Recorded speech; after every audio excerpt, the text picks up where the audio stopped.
could do two of them. I know. You read it. Oh, thank you. Oh, yeah, it's a double one. Scripture down below. Okay. No, it's all scripture. It's like read fast. Okay, Shabbat Shalom. Shabbat Shalom. Shalom. How's everybody this morning? Wonderful.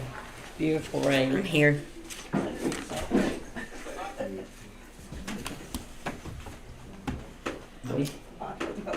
We like the rain. Here. Okay, what was it that we went over last week? What was the last Torah for? Good question. Oh, yeah. Hmm? Pinkus.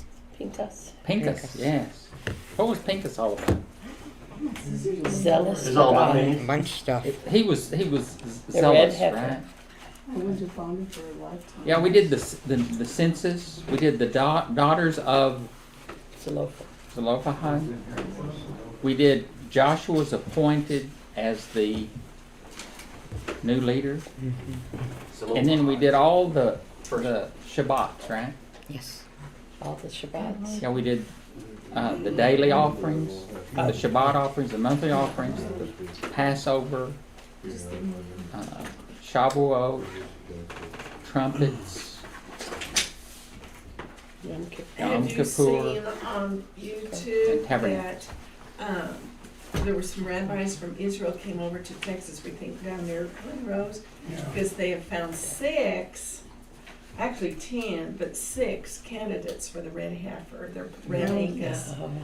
Yes, and the rabbis are thrilled. They had those cute little heifers out, just checking them out. They're so cute. But they should pick one from Texas. That's one, but then later on they said they had 6. Yeah, but I mean, they should choose one officially because, I mean, From Texas needs to have. Yeah. Are y'all- But they are have to wait till it grows up to a year and a half. We all know who the red heifer is, so we don't need to worry about that. I wouldn't say. But it's exciting. What?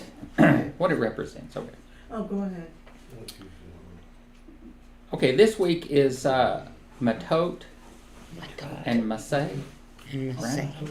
Parsha 42 and 43. What's 42 and 43 mean? I thought it was 41.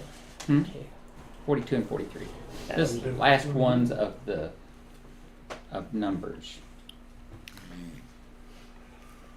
That's not- Okay, there's that journey. There's 54 Torah portions, right? Mhm. Yeah. Why is there 54 when there's only 52 weeks? In case there's a longer day or something. Well, the weeks don't fit in the years all the time, you know. So you might have a week that start down here. So you just have to have a lot of them to fill it into a Say year. that. Yeah. Have to have enough. And like you said, he doesn't fit Okay, in so our Gregorian um, calendar. what's Mattot and Massei about? Y'all remember? Tribes and stages. Tribes and stages. Well, mainly it's about vows. I mean, it starts out with vows, right? Making a vow. And one of the Jewish rabbis back in the 1500s, Does he agree with you? he agrees with me. Oh, wow. And, you know, you have to quote people that you agree with. Right? Wow. When a person has the He's ability to old. protest and remain silent, his silence is similar to the verbal consent. When you do not say something to disagree, it is as if you agree with what was said or done. Yeah. In other words, if someone makes a vow or says something that's not true, and you have a chance to say, hey, that's just not true, but your silence, then you have more or less agreed with You're him. just as guilty as I am. Yeah, you're just as guilty Silence as is consent. Huh? Silence is consent. Silence is sin. But Implies complicity. what is that a parallel with? When you go into Deuteronomy, it goes into when you see your brother sinning. Who's your brother? That's I mean, anybody. you don't go and tell them. You do whatever your life can handle. You tell them, hey, that is not how this works. Well, but what is, and it says if you see your brother sinning and you don't correct him, he will die for his sin. But your But blood, you will be held responsible too. the blood will be on your But hands. if you tell him you're sinning and he doesn't repent, he's still responsible, but you have exonerated yourself. Okay, so when do we do that? Do we think about it? No. But it's the same thing. When a person has the ability to protest when something is wrong and you don't, then you're given consent. And it's the same thing with all of God's Word. If we don't stand for God's Word, then we're saying that God's Word's meaningless. So we have to, that's why we're here, right? It's Just like, to study God's Word, put it into practice, know what it says, and do it. it's like the saying that says that the only thing for evil men to prosper is for good men to do nothing. That's right. All those things. And you would be seeing that has built up to the whole school thing today. People haven't been complaining, and then when they actually check and start opening their mouth, correcting things, that's when it starts coming. That's right. So, we're ready to say the blessing, and the blessing states that we are sanctified by God's commandments. What does sanctified mean? Set apart, holy. So, God's commandments set us apart, make us holy. That. Sounds like time. Oh, all right, we've got. Good morning. Good morning. We saved that place for you and those papers there. Thank you. Okay. Well, join me. Blessed Blessed are you, Lord our God, King of the universe, who sanctified us in His commandments and commanded us to engross ourselves in the words of the Torah.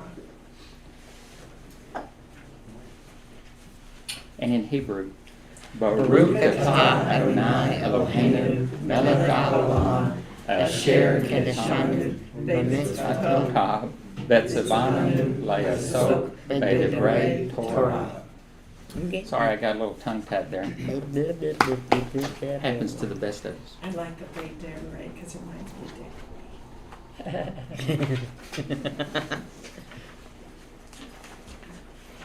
Okay. The 42nd reading of the Torah is Mattot, which means tribes. The name is derived from the words in number 31, which says, Then Moses spoke to the heads of the tribes of the sons of Israel. Number 30 discusses the laws of vows and oaths. Number 31 tells the story of Israel's war with Midian. And 32 relates the story of how the Reubenites, the Gadites, and the half-tribe of Manasseh came to inherit the land east of the Jordan River. Except in biblical calendar leap years, which this is a leap year, but it's a kind of a special leap year, Mattot and Massei are read together. Massei on the same Shabbat. So we're doing both of them today, even though it is a leap year. We're kind of late in the year, so. And I don't know how that works. It's just somebody decides, and we have to deal with it. You just go. Yay. Yeah. So what's important about doing the Torah portion on a specific week? Everybody's joining together. Yeah, everybody's joining together. Did y'all realize that? Yes. Everybody that does the Torah is doing it today. Yay. That's kind of neat, isn't it? It's almost like a one flock, one shepherd thing. One flock, one shepherd. Never thought of that. I'm gonna have to get me one of those little pages that's got the little sticky stars on it, so I can give people stars. Yay. I got a gold star today. The immediate reaction is, you want to stick one of those stars on me, you might see some stars. That sounds a little aggressive to me. I didn't mean it. I just it's fun. Sure. I got a gold star today. Yay. Let the words of my mouth and the meditations of my heart be Acceptable in your sight. That's right. Nobody'd probably get it, but like Bugs Bunny, what number 2? Okay. Okay, the final reading in Numbers is Massei, right? That's what you told us. That's what you told us. So we probably won't hit much in Mattot because there's a lot in Massei. but I'll try to get through it all. Yay. Moving right along. Okay, Numbers 31 through 31:12. That's a pretty long reading right there. Yeah. It's very long. Wow. Nah, it's not too bad. It's just most of the first page. It's all the whole page. Okay. Yes. It is? No, I missed the little. You missed it at the bottom. Okay. Moses spoke to the heads of the tribes of the people of Israel, saying, "This is what Yahweh has commanded. If a man vows a vow to Yahweh, or swears an oath to bind himself by a pledge, he shall not break his word. He shall do according of all that proceeds out of his mouth. If a woman vows a vow to Yahweh, and binds herself by a pledge while within her father's house in her youth, and her father hears her vow, and of her pledge by which she has bound herself, and says nothing to her, then all her vows shall stand, and every pledge by which she has bound herself shall stand. But if her father opposes her on the day that he hears it, no vow of hers, no pledge by which she has bound herself shall stand, and Yahweh will forgive her because her father opposed her. If she marries a husband while under her vows, or any thoughtless utterance of her lips by which she has bound herself, and her husband hears of it and says nothing to her on the day he hears it, then her vow shall stand, and her pledges by which she has bound herself shall stand. But if, on the day that her husband comes to hear of it, and opposes her, then he makes void her vow that was on her, and the thoughtless utterance of her lips by which she bound herself, and Yahweh will forgive her. But any vow of a widow or a divorced woman, anything by which she has bound herself, shall stand against her. And if she vowed in her husband's house, or bound herself by a pledge with an oath, and her husband heard of it, and said nothing to her, and did not oppose her, then all her vows shall stand, and every pledge by which she bound herself shall stand. But if her husband makes them null and void on the day he hears them, then whatever proceeds out of the lips concerning her vows or concerning her pledge of herself shall not stand. Her husband has made them void, and Yahweh will forgive her. Any vow and any binding oath to afflict herself, her husband may establish, or her husband may make void. But if her husband says nothing to her from day to day, then he establishes all her vows and all her pledges that are upon her. He has established them because he said nothing to her on the day that he heard of them. But if he makes them null and void after he has heard them, then he shall bear her iniquity. These are the statutes that Yahweh commanded Moses about a man and his wife, and about a father and his daughter, while she is in her youth within her father's house. Yahweh spoke to Moses, saying, "Avenge the people of Israel on the Midianites. Afterward you shall be gathered to your people." So Moses spoke to the people, saying, "Arm men from among you for the war, that they may go against Midian to execute Yahweh's vengeance on Midian. You shall send 1,000 from each of the tribes of Israel to war." So there were provided out of the thousands of Israel 1,000 from each tribe, 12,000 armed for war. And Moses sent them to the war, 1,000 from each tribe, together with Pinchas, the son of Eleazar the priest, with the vessels of the sanctuary and the trumpets of the alarm in his hand. They warred against Midian as Yahweh commanded Moses, and killed every male. They killed the kings of Midian with the rest of their slain: Evi, Rekem, Zur, Hur, and Reba, the 5 kings of Midian. And they also killed Balaam, the son of Beor, with the sword. And the people of Israel took captive the women of Midian and their little ones. And they took as plunder all the cattle, their flocks, and all their goods, all their cities, and the places where they lived, and all their encampments they burned with fire, and took all the spoil of the plunder, both of man and of beast. Then they brought the captives and the plunder and the spoil to Moses and Eleazar the priest, and the congregation of the people of Israel at the camp of the plains of Moab by the Jordan at Jericho. So, what does the word Mattot mean? Tribes. Yeah. Means tribes. The plural of the word for staff. See, tribes or staff. To whom did Moses give the laws of the vows? the leaders. According to the Mishnah, this was the procedure with all laws that Moses taught. First, he would teach them to Aaron and the heads of the tribes, and then he would instruct the people. What is that? In Exodus 34, 31, 30, but Moses called to them, and Aaron and all the leaders of the congregation returned to him, and Moses talked with them. Afterward, all the people of Israel came near, and he commanded them all that the Lord had spoken with him in Mount Sinai. So, what does that allude to? Leadership.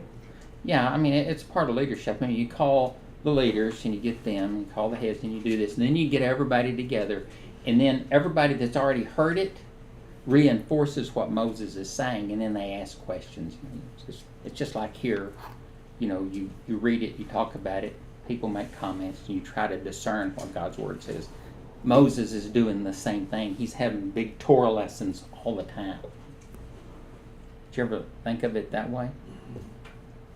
I also think the whole under the covering of the husband or the father, the vow, that people tend to look at that old stuff as highly patriarchal and degrading to women, and I think they miss the responsibility of the man to protect her.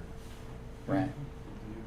Just like they missed the responsibility of Adam to protect Eve from that cat he let in there. Well, see, the world we live in is so much different than just a little while ago. If people don't understand it. Up until about 1900, 1880 to 1900, before the industrialization of the world, the United States put the railroad across the country in 1859, something like that, just before the Civil War. But it opened up communications. We had the telegraph. Things became where you could communicate. People could make national decisions. World to say, and prosperity started to flourish. But up until that point, most people survived on about $1 a day, maybe. I mean, getting through life was hard. I mean, there was rich people, but they were a teeny minority. Most people had it rough, and men protected their families. Yeah. Women wanted to get married because they wanted to survive in the world. That was... Now, you fast forward up until 1940. There was some areas of prosperity in there, but my father worked after he got out of high school, he went to California. He worked in an aircraft plant. He made less than $1 a day. He made $30 a month. Most months had 31 days. But anyway, he just, and he thought that was a wonderful wage. Grew up on the farm, all that kind of stuff. But people didn't have anything. And, they watched nickels and dimes and all that kind of stuff. It was a different world. Well, that's the world that these people are in. They're in the desert. They're living in tents. They've got herds and flocks and stuff. But, they came from slavery. God says, I'm going to be with them. And now, Moses is trying to teach them how to be a people and live and survive and give them the commandments. And why is it important that you keep your word? So social structure doesn't break down. Well, That's all to you fail to got, keep yeah. your word, to break a vow, is to desecrate God's name. When you tell a lie, you're breaking one of the commandments. Yeah. Okay, so when you break God's commandments, you're saying what God's word isn't important. If you say anything of God's isn't important, when you lie, when you cheat, when you steal, you're desecrating God's name. If you're going to be called to God's name, if you're going to say, I'm a Christian, or if I believe in the God of Abraham, Isaac, and Jacob, and you don't do what I say, then the truth is not in you, and you're a liar. That's what it says. Didn't it say that? Okay. I need a little Interestingly confirmation. enough, I saw a pastor the other day that was saying that don't judge Christianity on the actions of Christians because you will hate it. Which to me is exactly the opposite of what we're supposed to do. We're Okay. supposed to shine the light. Yeah.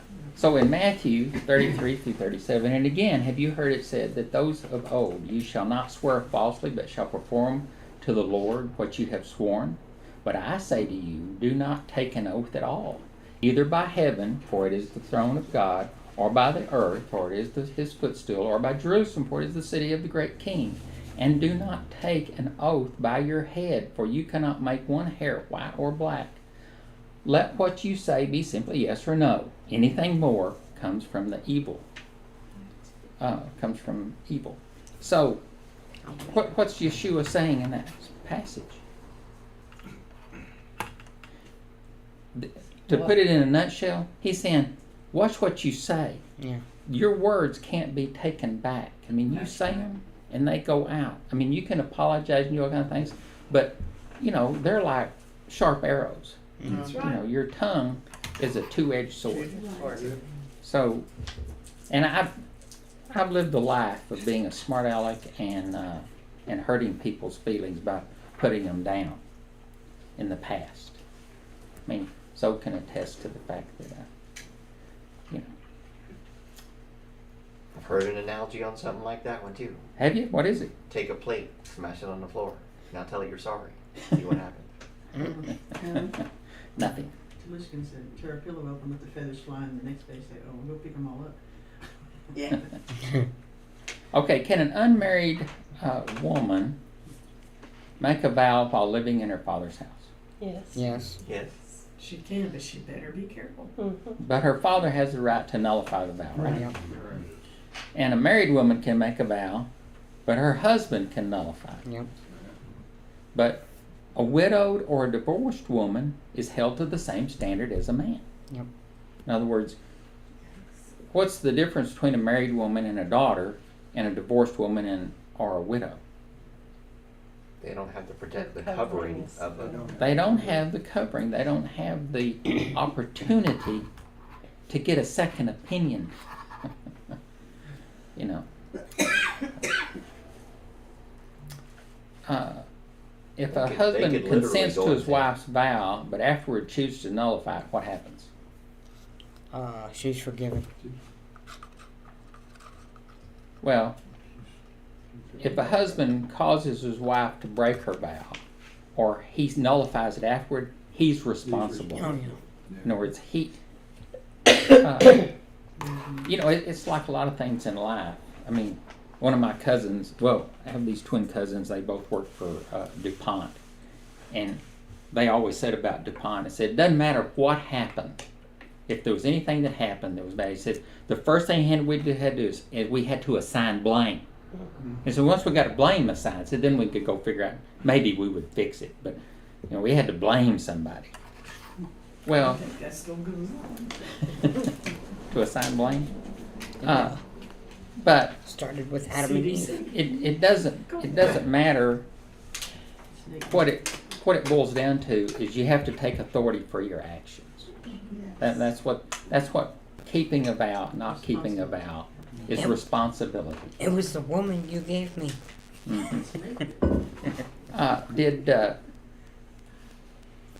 Did Yeshua or the apostles recommend making vows? No. We just read about Matthew. No. What about other apostles and disciples? No. What about James? No. We got a couple of Jameses in here. But above all, my brothers, do not swear either by heaven or by earth or by any other oath. Let your yes be yes and your no be no, so that you may not fall under condemnation. Oh, So, I thought that's what I was meaning. What does fall under condemnation mean? Get in trouble. Judgment. Yeah. Yeah, people don't like the word judgment. Don't judge me. To go back. Our over- granddaughter's always, I'll say something to her, you know, it says, what happened to your hair? Don't judge me. To go back under the law. Go back under the law. Go back under the law. Condemnation. You could also say that a better word would be reproof. when you do something, what is reproof? Conviction.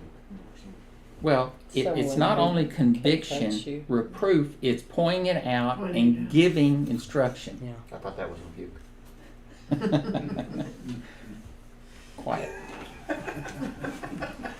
thought rebuke was doing it harshly. Yeah. Give me that star back. Okay. I gotta go darn. Okay. So, give me some examples of vows found in the Bible. Can y'all give me some examples of vows? The one guy in Judges that vowed he would sacrifice whatever came out to meet him first. Well, that's one of them. Bad judgment. Yeah. Jacob's vow. What did Jacob vow? Do y'all remember? That if If God will be with me and will keep me in the way that I will go, and will give me bread to eat and clothing to wear, so that I come again to my father's house in peace, then the Lord shall be my God. I didn't think to speak the Lord in the first place, it'd been just as well off, if not better. Uh-huh. God had already told him he would do that before he said yes. oh with What Gideon, vow too. did the Israelites make? Do y'all remember? Say it and we'll do it. Mm-hmm. Yeah, when the Canaanite and the king of Arad, who lived in the Negev, heard that Israel was coming by way of Atharim, he fought against Israel and took some of them captive. And Israel vowed a vow to the Lord and said, "If you will indeed give this people into my hand, then I will devote their cities to destruction." And the Lord heeded the voice of Israel and gave over the Canaanites, and they devoted them and their cities to destruction. So the name of the place was called Hormah. What's Hormah? Destruction. Okay, so, didn't Gideon vow a vow too? well, there's Nazarite vows, there's Jephthah's vows, there's Hannah's vow. Who's Hannah? Samuel's mom. There's marriage vows. And there's marriage vows. There's King David's vow in Psalm 132. Do y'all have that memorized? Remember, O Lord, in David's favor, all the hardships he endured, how he swore to the Lord and vowed to the mighty one of Jacob, I will not enter my house or get into my bed. I will not give sleep to my eyes or slumber to my eyelids until I find a place for the Lord, a dwelling place for the mighty one of Jacob. And so that's Psalm 132. 132 is what group of psalms? Psalms of ascent. Yes, yeah. And you had those Pharisees or Sadducees that vowed that they would not eat until they killed Paul. That's right. Did they trim their hair and make sacrifices? That's what I want to know. What was Absalom's vow? I'll bet they didn't start it at either. That he would be king or something. No, he said he was down in Gerar. It says, "For your servant vowed a vow while he lived in Gerar in Aram, saying, if the Lord will indeed bring me back to Jerusalem, then I will offer worship to the Lord." Mm-hmm. Now, what was Absalom's whole intent, though? Got to go into Take his the story. throne. That's right. What was Jonah's vow? That if God would I forgot how he put But it. I, with the voice of thanksgiving, will sacrifice to you what I have vowed I will pay. Salvation belongs to the Lord. So when did Jonah say that? While he was in the fish. While he was in the fish.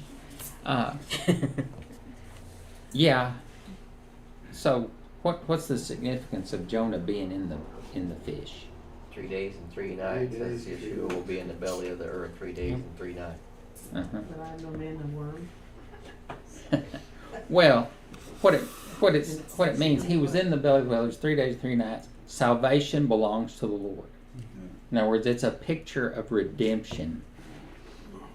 And then the fish spit him up So, on the why line. do you think women were treated differently regarding vows than men? And is this evidence of a patriarchal society or perhaps something else? Okay, I've already told what it was. It's something Protection. else. Huh? Protection. It's protection. It's keeping family units together. It's also responsibility.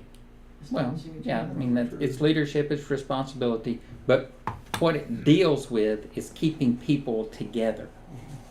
You know, making vows that are absurd and being called out for it is saying, don't say stuff like that. Let's do it this way. But if it says if your wife or your daughter makes a vow and you agree with it, then don't nullify it. But if it doesn't make sense and you hold your tongue, then you're part of the problem, not part of the solution. So, are all vows necessarily bad? No. Marriage vows aren't bad. Vows of faith to the Lord are not bad. Well, So there are a according lot to of the vows world- that are good things, right? Nazarite vows. Nazarite vows. According to the world, marriage vows are bad now. So why did God command Israel to take vengeance on Midian? Because Midian attacked them when they were coming out of Egypt. No, Because they the sent the incident- women, Because the incident of Peor, where they Peor, said- and entice, seduce into disobedience. Whoever stands against Israel stands against God. Yeah. Do y'all agree with that? Whoever Yes. stands against Israel stands against God. Yes. Even us being Israel. Who are the Midianites? What, today? No. Back Well, then? Who are the Midianites? They were descendants Jethro's of people. Abraham and Keturah, Right. and the priest of Midian happened to be Moses' father-in-law, Yeah. which kind of makes you wonder about all that situation between his father-in-law and the Midianites who enticed Ishmael. the sons of Israel. It's Also kind of Zipporah, interesting. his first wife. hmm Mhm. Yeah, I mean, but it doesn't say that Moses went to war. It says he sent them, but he didn't go because his father-in-law, his wife, all that kind of stuff, if they were down there, they were going to get killed. The part in that I found interesting was Phineas did, hmm who had covenant of peace. Well, he had a covenant of peace from God, but he Right. was. But what did you say about him? Well, he was doing the right thing the right way for the right reason. Well, was he not doing the right thing for the right Well, reasons? he wasn't going into war either because he took the vessels of it. He was taking ministry with him. That's right. And if you go into war without God, what are your chances of success? Nada. Well- Zero. Putting your- Maybe, but not. Slim to having a really bad day. That's right. Not fair to Midland. So why didn't he send him against Moab? Because of Ruth. Because of Ruth. I think that's a valid reason. So how many men of each tribe went? 1,000. 1,000. So 12,000 went. So that means 1,000 Levites went too, right? There's 12 tribes. Levites, yeah.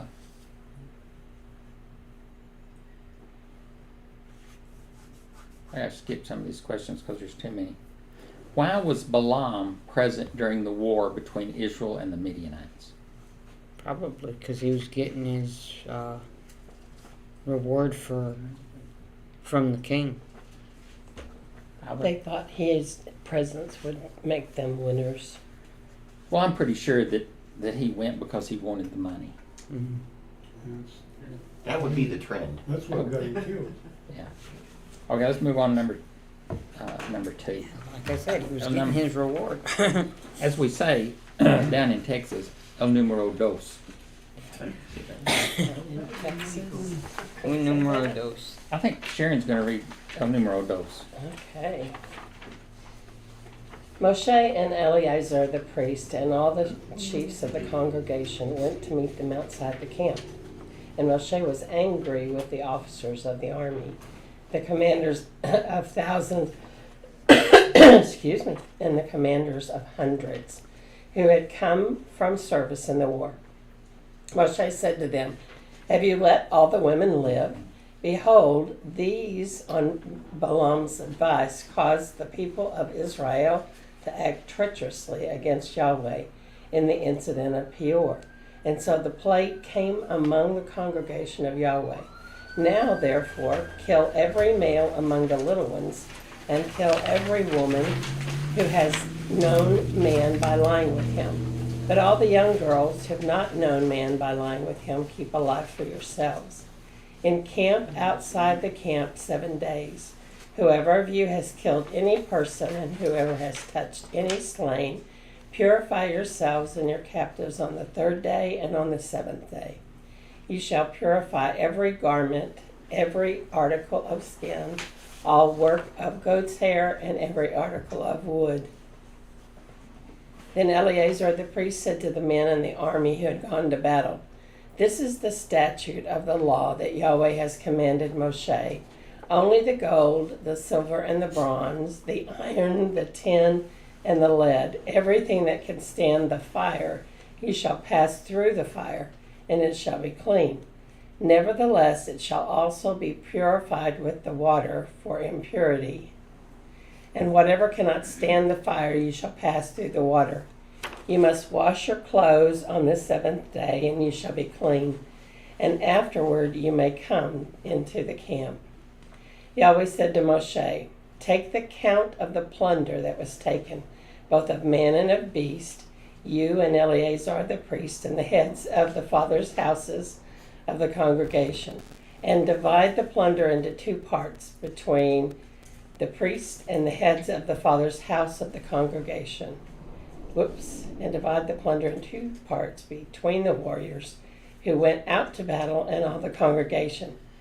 And levy for Yahweh a tribute from the men of war who went out to battle, 1 out of 500, and the people and of the oxen and the donkeys and the flocks. Take it from their half and give it to Eleazar the priest as a contribution to Yahweh. And from the people of Israel's half you shall take 1 drawn out of every 50. And I keep giving it up, don't I? You shall take their half, 1 out of 500 of the people, and of the oxen, and of the donkeys, and of the flocks. Take it from their half and give it to Eleazar the priest as a contribution to Yahweh. And from the people of Israel's half you shall take 1 drawn out of every 50 of the people, of the oxen, of the donkeys, and of the flocks, of all the cattle, and give them to the Levites who keep guard over the tabernacle of Yahweh. And Moshe and Eleazar the priest did as Yahweh commanded Moshe. Now the plunder remaining of the spoil that the army took was 675,000 sheep, 72,000 cattle, 61,000 donkeys, and 32,000 persons in all, women who had not known man by lying with him. And the half of the portion of those who had gone out in the army numbered 337,500 sheep, and Yahweh's tribute of sheep was 675. The cattle were 36,000, of which Yahweh's tribute was 72. The donkeys were 30,500, of which Yahweh's tribute was 61. The persons were 16,000, of which Yahweh's tribute was 32 persons. And Moshe gave the tribute, which was the contribution for Yahweh, to Eleazar the priest, as Yahweh commanded Moshe. From the people of Israel's half, which Moses separated from that of the men who had served in the army, now the congregation's half was 337,500 sheep, 36,000 cattle, and 30,500 donkeys, and 16,000 persons. From the people of Israel's half, Moshe took 1 of every 50, both of persons and of beasts, and gave them to the Levites who kept guard over the tabernacle of Yahweh, as Yahweh commanded Moshe.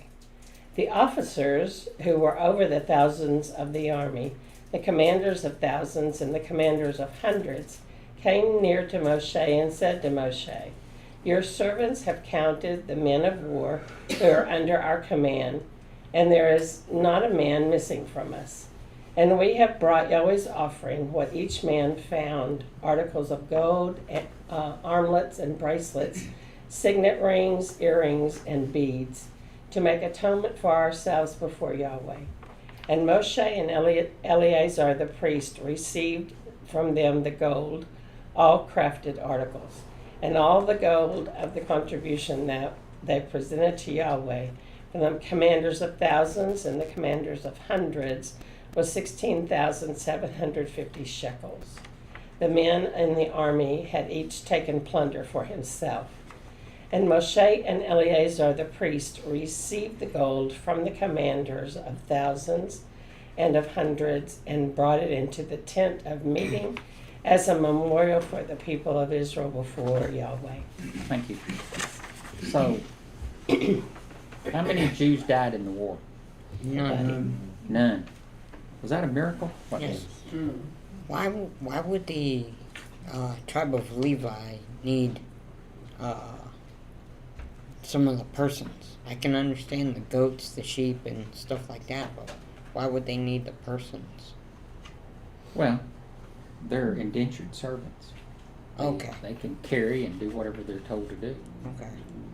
It did make sense to me, but okay. Makes sense now. So why was Moses angry at the officers after they got back? They didn't follow directions. Because They they didn't kept the obey. women and children as prisoners of war instead of executing them as God had commanded. Why did he call for the execution of the women? Suggestions. Yeah, that's right. They were the reason that, that We were in this mess. the people, what was it, 24,000 people died? Yeah. They were the bait before the switch. Pretty much. Who were the sole survivors of the Midianites? The young girls. The young Yeah, girls. the young girls and the baby boys.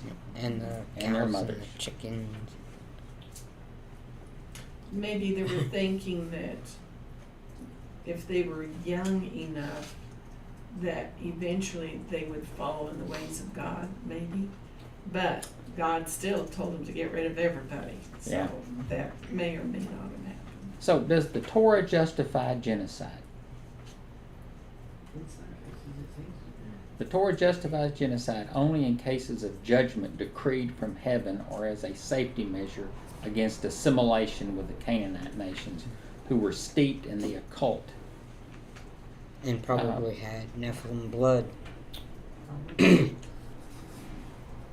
Deuteronomy it says, when the Lord your God brings you into the land that you are entering to take possession of it and clears away many nations before you, the Hittites, the Girgashites, the Amorites, the Canaanites, the Perizzites, the Hivites, and the Jebusites, 7 nations more numerous and mightier than you, and when the Lord your God gives them over to you and you defeat them, then you must devote them to complete destruction. You shall make no covenant with them and show no mercy to them. And in And yet they made 7:16, and you shall consume all the peoples that the Lord your God will give over to you. Your eyes shall not pity them, neither shall you serve their gods, for that would be a snare to you. In Deuteronomy 20:16, but in the cities of these peoples that the Lord your God is giving you for an inheritance, you shall save alive nothing that breathes, but you shall devote them to complete destruction, the Hittites and the Amorites and the Canaanites and the Perizzites, the Hivites and the Jebusites, as the Lord your God has commanded, that they may not teach you to do according to all their abominable practices that they have done for their gods, and so you sin against the Lord your God. So it didn't say, when it says enter the land and drive them out, and anybody you capture, it says kill them. So if they're driving them out, it didn't say that they all got killed. No. Some of them ran away. He never said go chase them down and kill them. He said drive them out. Okay, but he said anybody that remains, kill them. Yep. And why does he do that? Because It's a source of protection. Well, so that you Keep won't them learn learning from all them. their stuff. exactly. Okay, what happened? They made a vow to They that didn't do one it, they group. learned some. They didn't do it, and they ended up doing exactly what God said they would do. And they They became made corrupted. and they made the vow with that one group that pretended to be journeying for a long time. And those that perished may have actually received their reward because they lived the way they wanted to. Now they've received their reward. Yep. So, what did the soldiers have to do after they got back? Purify cleanse themselves. themselves. Yeah, they had to be sprinkled with the waters of separation, the waters of purification, made with the ashes of the red heifer. On the third and the seventh day. And the And, third and, and that, seventh and day. that's the one that And so, what was done with the spoils? Divided up. they were divided. Specifically, what was done with the spoils?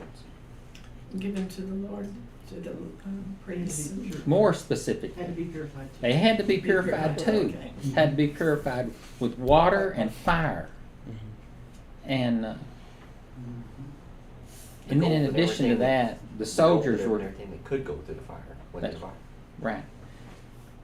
But in addition to that, the soldiers were so grateful that they made an extra contribution that they weren't required to make.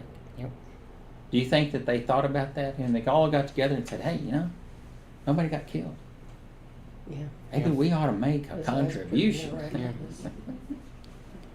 We probably ought to be thankful for The this.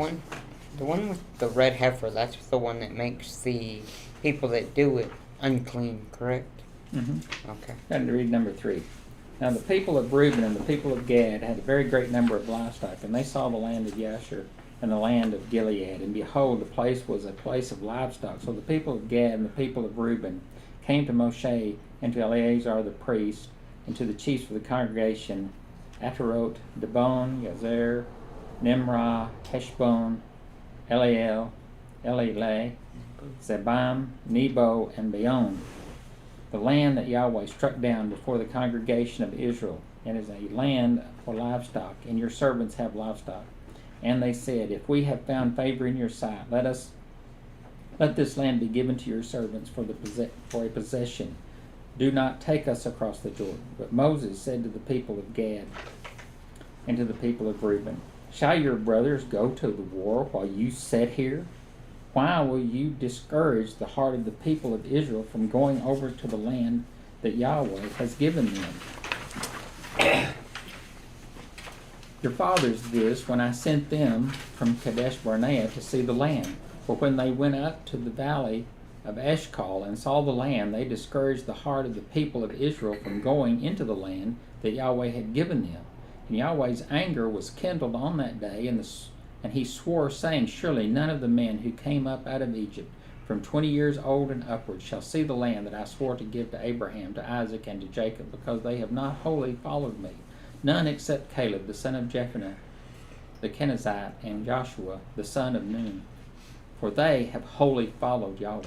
And Yahweh's anger was kindled against Israel, and he made them wander in the desert 40 years, until the generation that had done evil in the sight of Yahweh was gone. And behold, you have risen in your father's place, a brood of sinful men, to increase still more the fierce anger of Yahweh against Israel. For if you turn away from following him, he will again abandon them in the wilderness, and you will destroy all this people. Then they came near to him and said, We will build sheepfolds for our livestock, cities for our little ones, but we will take up arms, ready to go before the people of Israel, until we have brought them into their place. And our little ones shall live in the fortified cities because of the inhabitants of the land. We will not return to our homes until each of the people of Israel has gained his inheritance, for we will not inherit with them on the other side of the Jordan and beyond, because our inheritance has come to us on this side of the Jordan to the east. So Moses said to them, If you will do this, if you will take up arms and go before Yahweh for the war, and every armed man of you will pass over the Jordan before Yahweh, until he has driven out the enemies from before him, and the land is subdued before Yahweh. Then, after that, you shall return and be free of obligation to Yahweh and to Israel. And this land shall be your possession before Yahweh. But if you will not do so, behold, you have sinned against Yahweh, and be sure your sin will find you out. Build cities for your little ones, and folds for your sheep, and do what you have promised. And the people of God and the people of Reuben said to Moshe, Your servant will do as my Lord commands. Our little ones, our wives, our livestock, and all our cattle shall remain there in the cities of Gilead. But your servants will pass over, and every man is armed for war before Yahweh to battle as my Lord orders. So So Moses gave command concerning them to Eleazar the priest, and to Joshua the son of Nun, and to the heads of the fathers' houses and the tribes of the people of Israel. Okay, I didn't have much to say about this. It'd probably occur later, but when the people came to Moses and said, "We want to stay," how did they say it? Said it kind This of is a land of livestock, so we want to stay and keep our livestock and our wives and our children. Yeah. And how did Moses answer when they said that they would go to war? He said, "Yeah, you can stay, and your wives and your little ones and your livestock." But you So, have to go to war. When they got ready to go, they put their possessions ahead of their families. And Moses corrected him and said, "No, you're going to keep your families and your possessions." Mhm. Okay. And then what did they say? Yeah. They figured it out. They said, "Okay, we're going to keep our families and our livestock." So, I don't know if it was obvious to them, but evidently somebody noticed, because I didn't, but somebody pointed it out to me. That it was said one way and then reversed, and then they repeated the reversal. Do you think that was a coincidence, or do you think they got it? I don't believe in coincidences. Okay, let's go on to the next one. Number 4. You want to read that way, please? Where does it start? My marks are not the same as 29. And Moses said to them, "If the people of Gad and the people of Reuben, every man who is armed to battle before the Lord, will pass with you over the Jordan, and the land shall be subdued before you, then you shall give them the land of Gilead for a possession. However, if they will not pass over with you armed, they shall have possessions among you in the land of Canaan." And the people of Gad and people of Reuben answered, "What the Lord has said to your servants we will do. We will pass over armed before the Lord and to the land of Canaan, and the possession of our inheritance shall remain with us beyond the Jordan." And Moses gave to them, to the people of Gad, and to the people of Reuben, and to the half-tribe of Manasseh, the son of Joseph, the kingdom of Sihon, king of the Amorites, and the kingdom of Og, king of Bashan, the land and its cities, and with their territories, the cities of the land throughout the country. And the people of Gad built Dibon, Ataroth, and Aroer, Ashtaroth, Shophan, Jazer, Jogbehah, Beth Nimrah, and Beth Horon, fortified cities and folds for sheep.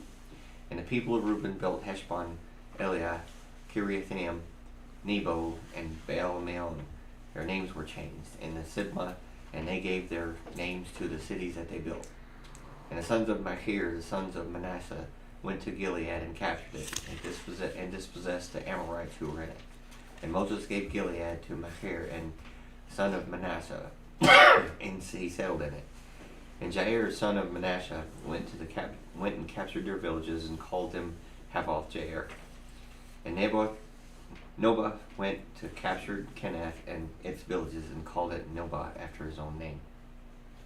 Keep it going. Oops. 33. Now my arrow's not. It switched different. These are the stages of the people of Israel when they went out of the land, Egypt, by their companies under the leadership of Moses and Aaron. Moses wrote down their starting places, stage by stage, by command of the Lord, and these are their stages according to their starting places. They set out from Ramses in the first month, on the 15th day of the first month, on the day after the Passover. The people of Israel went out triumphantly in the sight of all Egyptians. While the Egyptians were buying all their firstborn, whom the Lord had struck down among them on their God. Also the Lord executed judgments. So the people of Israel set out from Ramses and camped at Succoth. And they set out from Succoth and camped at Etham, which is on the edge of the wilderness. And they set out from Etham and turned back to Pi-Hahiroth, which is east of Baal-Zephon, and they camped before Migdal. And they set out from Hahiroth and passed through the midst of the sea into the wilderness, and they went 3 days' journey in the wilderness of Etham and camped at Marah. And they set out from Marah and came at Elim, and Elim there were 12 springs of water and 70 palm trees, and they camped there. And they set out from Elim and camped by the Red Sea. Excuse me. And they set out from the Red Sea and camped at the wilderness of Sin. And they set out from the wilderness of Sin and camped at Zlokaha. And they set out from Zlokaha and camped at Alush. And they set out from Alush and camped at Rephidim. And there was no water for the people to drink. And they set out from Rephidim and camped in the wilderness of Sinai. And they set out from the wilderness of Sinai and camped at Kibroth Hattaavah. Okay, let me read from there. And they set out from the Kibroth Hattaavah and camped at Hazeroth. And they set out from Hazeroth and camped at Ritmah. And they set out from Ritmah and camped at Ramon Perez. And they set out from Ramon Perez and camped at Libnah. And they set out from Libnah and camped at Risha. And they set out from Risha and camped at Kelathatha.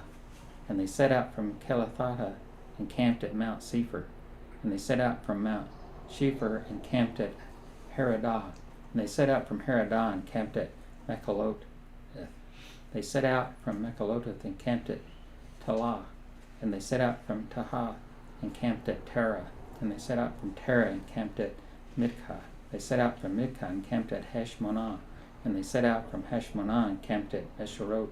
And they set out from Esherot and camped at Bene Yakan. They set out from Bene Yakan and camped at Hor Haggadah, or something like that. And they set out from Hor Haggadah and camped at Jehobatah. They set out from Jehobatah and set out and camped at Abarona.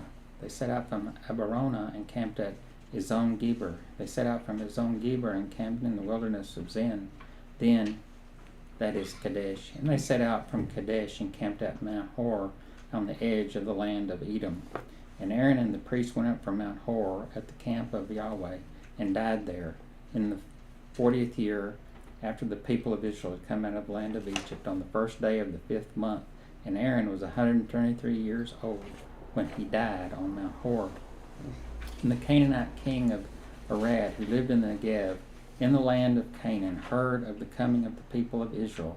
And he set out from Mount Hor and camped at Zalmonah. And they set out from Zalmonah and camped at Punon. And they set out from Punon and camped at Abot. And they set out from Abot and camped at Le Abarim, and they in the territory of Moab. And they set out from Laim and camped in Dibon Gad. And they set out from Dibon Gad and camped at Almon Dible Baim. And they set out from Almon Diblaim and camped in the mountains of Abarim before Nebo. And they set out from the mountains of Abarim and camped in the plains of Moab by the Jordan and Jericho. And they camped by the Jordan from Beit Yeshmoth and from as far as Abel Shittim in the plains of Moab.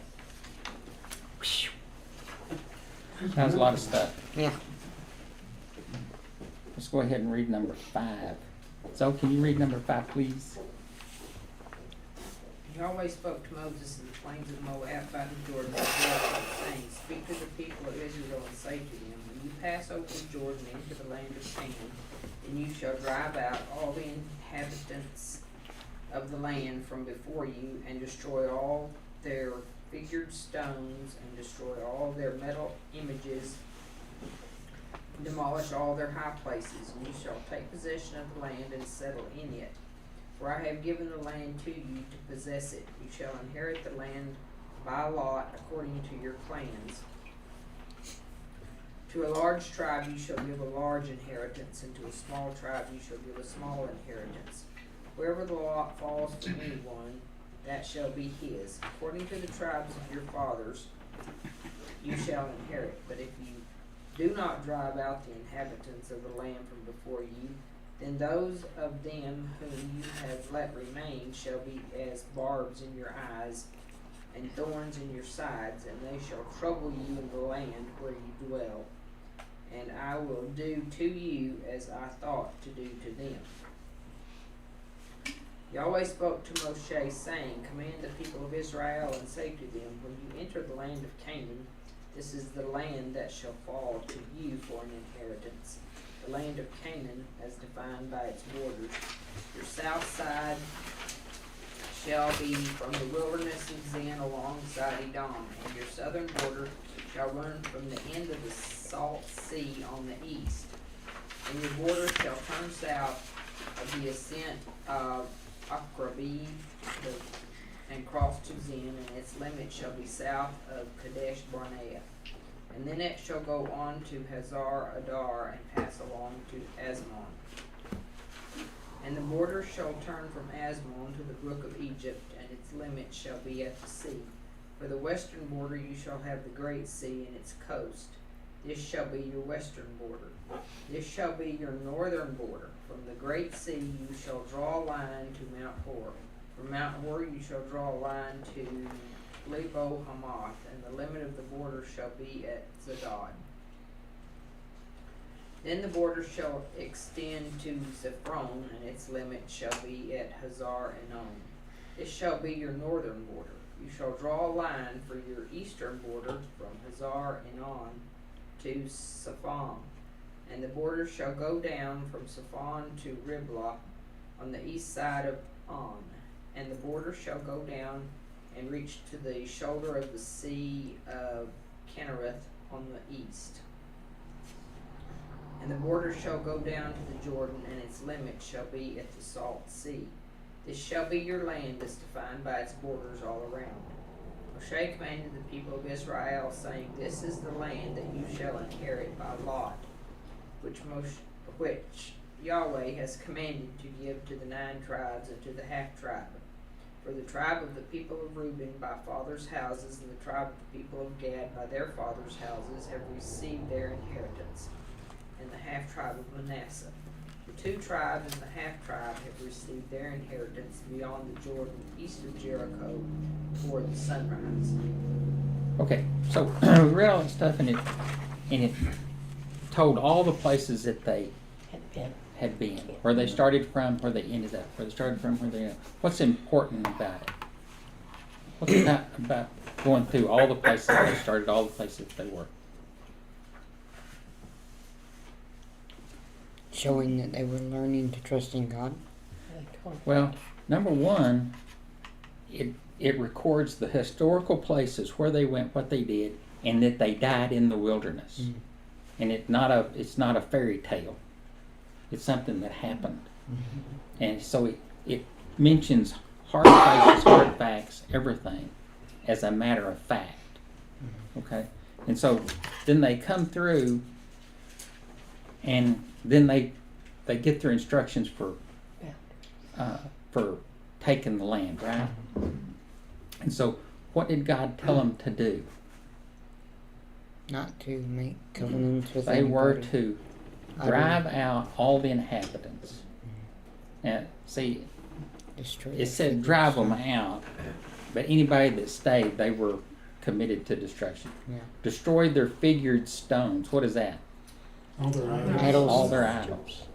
Destroy their molten images. Idols. That's their precious things that they worship. Demolish their high places. What are high places? Places I've worshipped. Like the gardens and stuff. Yeah, that's where they go up on every high hill and sacrifice to their gods. Right? And under every green tree. Yeah, under every green tree. Under their Christmas trees. Okay, and take possession of the land and settle within it.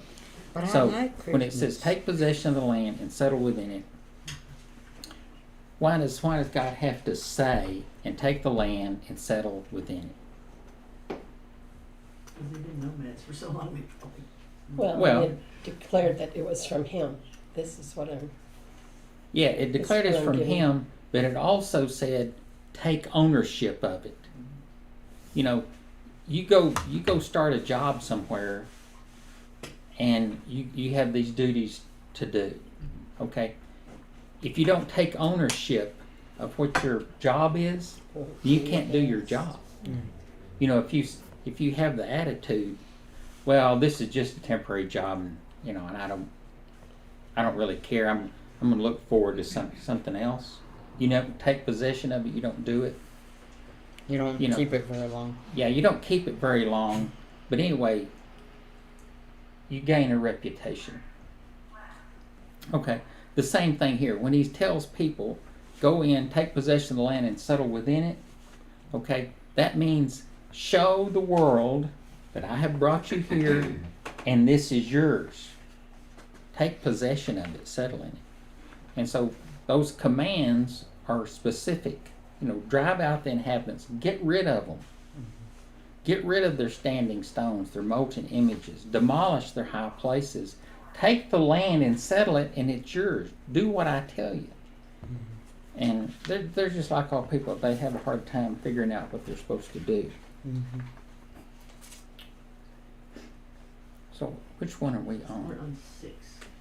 I have a bunch more questions to ask, but I'm not going to go there. Looking out there to 6. Okay. Yahweh spoke to Moses, saying, These are the names of the men who shall divide the land for your inheritance. Eleazar the priest, Joshua the son of Nun.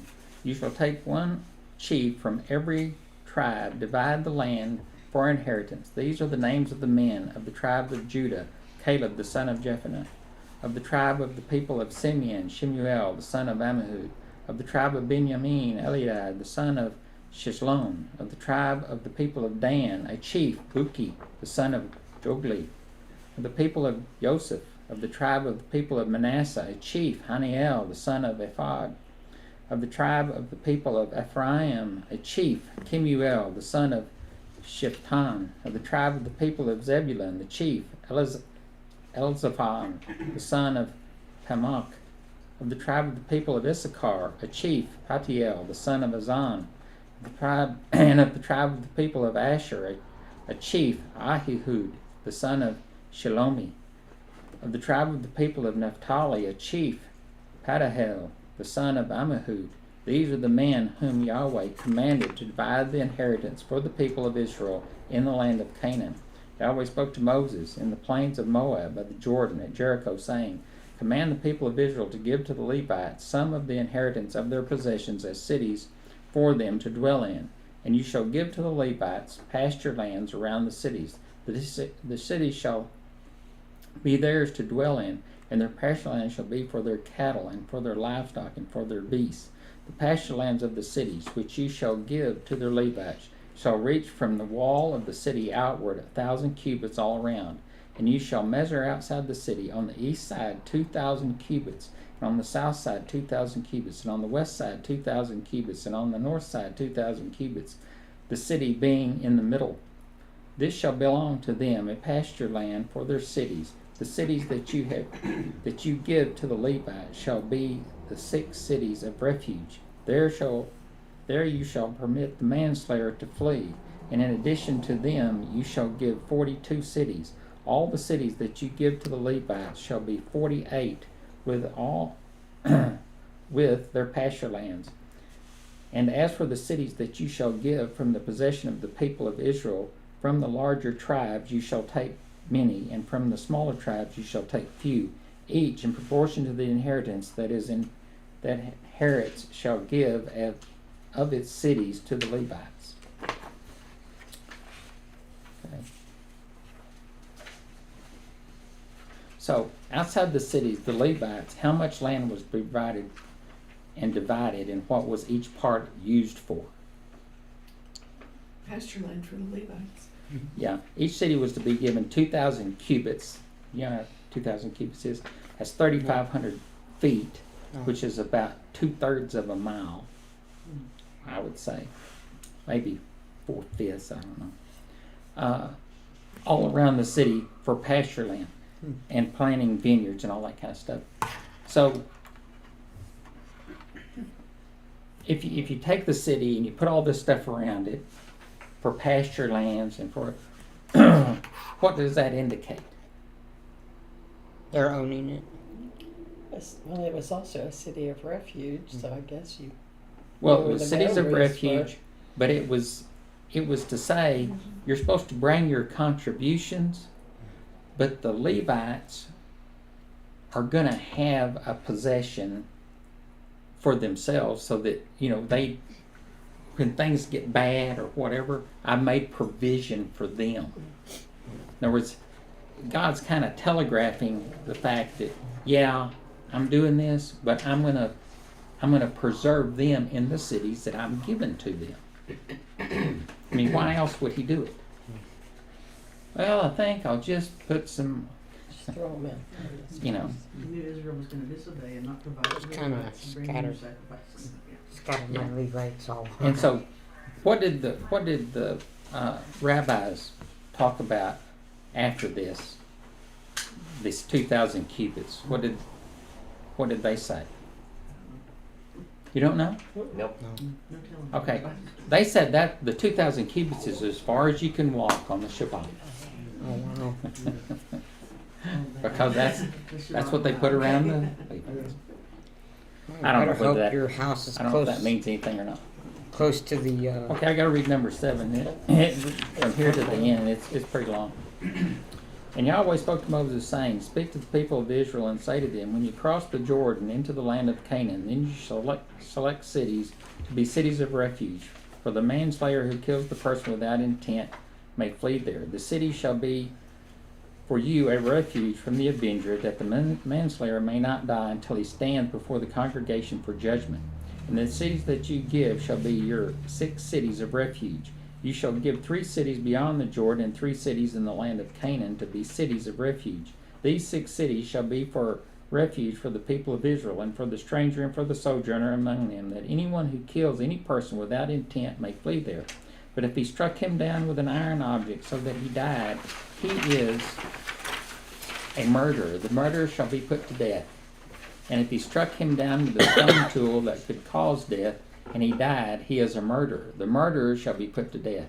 Or if he struck him down with a wooden tool that could cause death, and he died, he is a murderer. The murderer shall be put to death. The Avenger of Blood shall himself put the murderer to death. When he meets him, he shall put him to death. And if he pushed him out of hatred, or hurled something at him, lying in wait so that he died, or in enmity struck him down with his hand so that he died, then he who struck the blow shall be put to death. He is a murderer. The Avenger of Blood shall put the murderer to death when he meets him.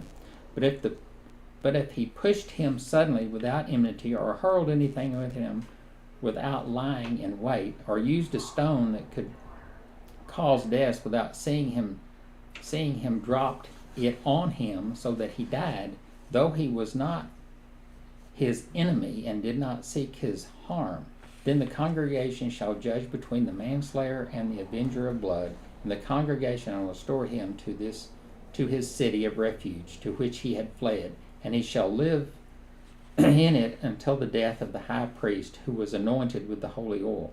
But if the manslayer shall at any time go beyond the boundaries of the city of refuge to which he fled, and the Avenger of Blood finds him outside the boundaries of the city of refuge, and the Avenger of Blood kills the manslayer, he shall not be guilty of blood, for he is to remain in his city of refuge until the death of the high priest. But after the death of the high priest, the manslayer may return to the land of his possession. And these things shall be for a statute and a rule for you throughout your generations and all your dwelling places.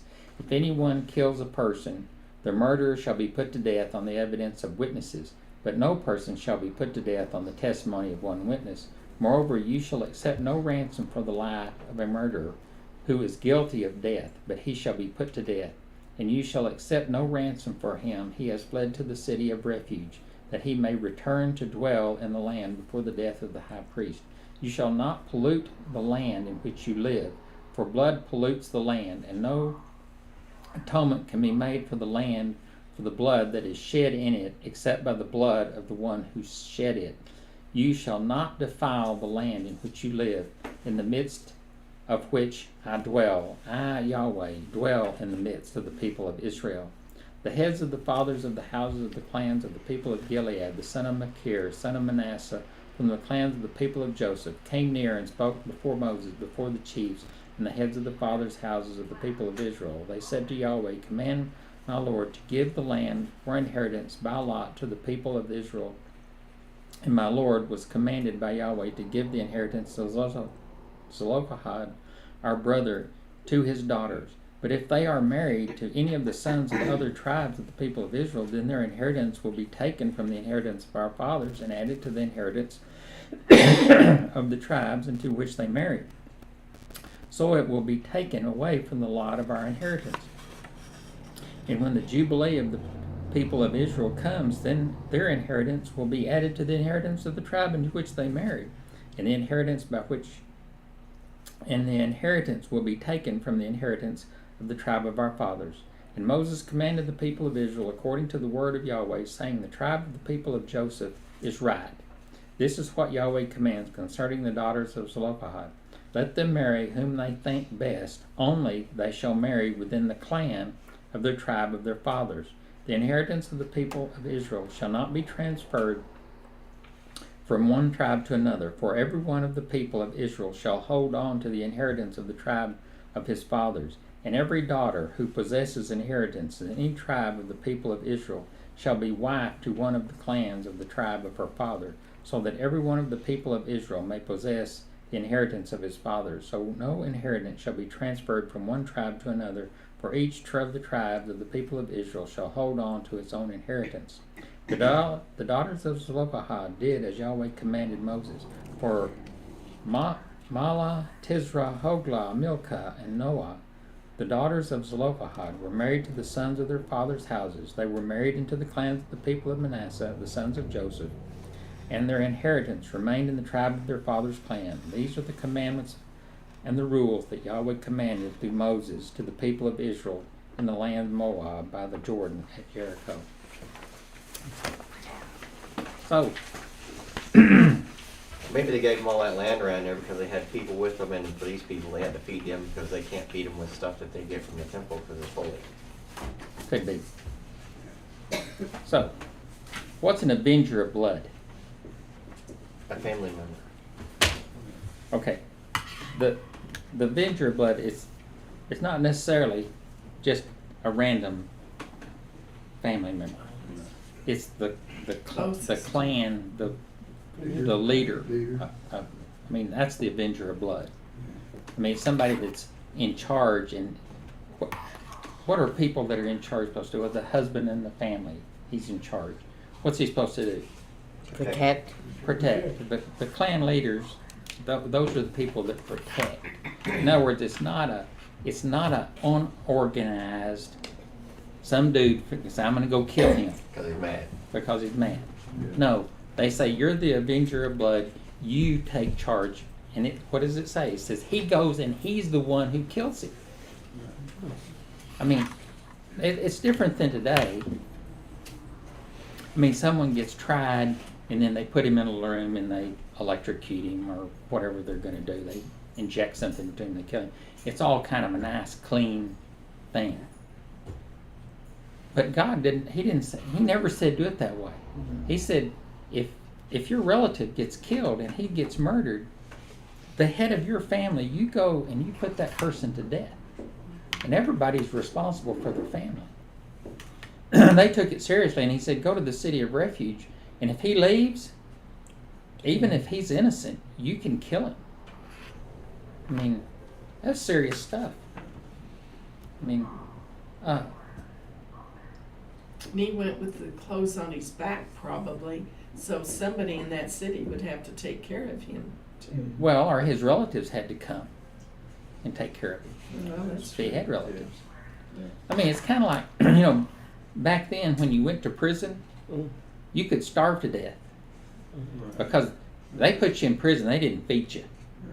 I mean, they weren't taxing people, saying, we're going to take some of your money and give it to the prison so that they can have a cafeteria so all you prisoners can eat And have a television. and have a television. Whatever. Your family took care of you. If you didn't have family, you just died. That's what happened to you. I mean, it sounds kind of cruel in our standards, but it wasn't up to the state to support you. They sequestered you to protect, but everybody knew if they were going to survive, they had to have a family. And if they didn't have a family, they died. That's what happened. Well, at this time in these readings, we don't hear anything about any prisons. No, they didn't. You went to a city of refuge or whatever. I mean, God in His rules, He said if you take something, you pay for it, and you add to it. In other words, there was a penalty for your actions. Which is how which is how the youngest ate so well. They ate so well. When he gave the extra portions to Benjamin, then when Joseph gave him the extra portions. Okay, so the first stop after Exodus was called Sukkot. What's the significance of this? Tabernacles. Sukkahs. Sukkot. Rest.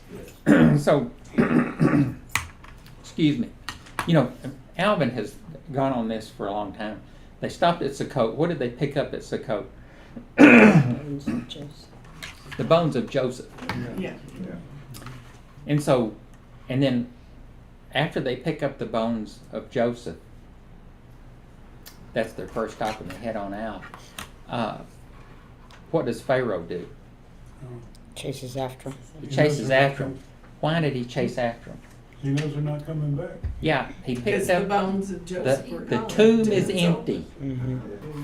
The evil one sees he's been defeated. Same. That's kind of a neat analogy. I always thought that was good. Okay, one great puzzle in the account of the places given in the book of Numbers is that the camp at Mount Sinai, the place of the great revelation of the Torah, is not even mentioned. Why do you think the revelation at Sinai was left unmentioned?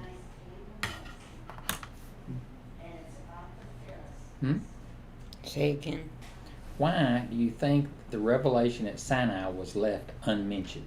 It says that, you know, they came in the land. It never says in the whole deal here where he's summarizing, they started here, they started here. It just says they left and they went. It doesn't say they started at Mount Sinai where they received the revelation. Why do you think? I think that God said, I don't want them to make this a holy place that they think they're going to come back to and worship. Yeah, good. Okay? I gave them my revelation in the desert because they depended on me, and they're going to depend on me after we leave. Yeah. They're not going to come back here and say, oh, this is the holy place where we receive God's word.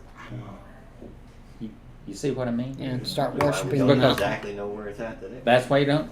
Well, I think we do know where it is, but Yeah. Yeah. the other thing is God always says, put your trust in me, Not in and your I will face. tell you where I'm going to be, and then you will go there and sacrifice.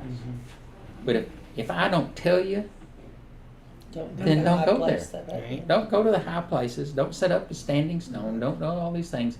Depend on me. So it's the same with us today, that we're studying the Torah, we're finding out what God's instructions are, and we're going to depend on Him. Okay? And that's the whole point. I mean, from the beginning, God said, depend on me. Yeah. Don't depend on yourself. And I will bless you. And don't He don't is the depend on source the of mountain abundant either. life. That's right. He is the source of all life. Not just abundant life, but all life. So Depend on the I've mountain got either. Calvin here, and he has to tell us about, because we're completely out of time. Look at this bathroom. What on earth were you doing? Nothing, Dad. I was just in here looking for some floss, dental floss. When pooey, the faucet handle blows sky high and all stuff. Well, what I mean is Hobbs was fooling around with your tools. I tried to stop him, but he wouldn't listen. And sure enough, it went and one more try. Aliens, Dad. Evil, bug-eyed monsters from Pluto. They did it and made me swear not to tell it. That's the only thing that I could get from swear for Calvin. Okay.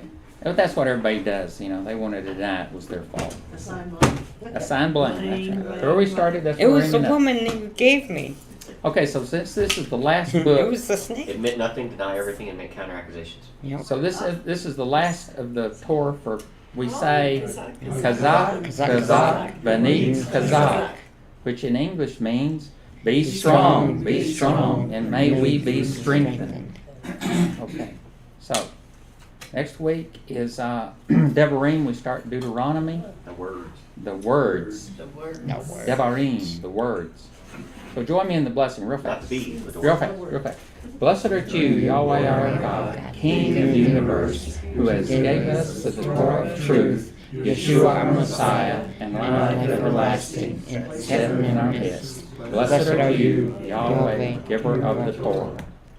And in Hebrew, Baruch atah Adonai Eloheinu melech haolam asher natan lanu Torah emet Yeshua Meshikenu v'kayin olam netah v'tukenu Baruch atah Yahweh Eloheinu Torah. I It's messed hard it to up read again. it this way. I know. It's really hard, but Interlinear. we're getting better. Yeah, we are. Okay, I don't think the sound is going to come through. Yeah. Oh, it did come. And I did make a little change It's here. Paul's thunder. Oh. Enter by the gate, for the gate is wide and the way is easy that leads to destruction, and those enter by it are many. For the gate is narrow and the way is hard that leads to life, and those who find it are few. Shabbat Shalom. Shabbat Shalom.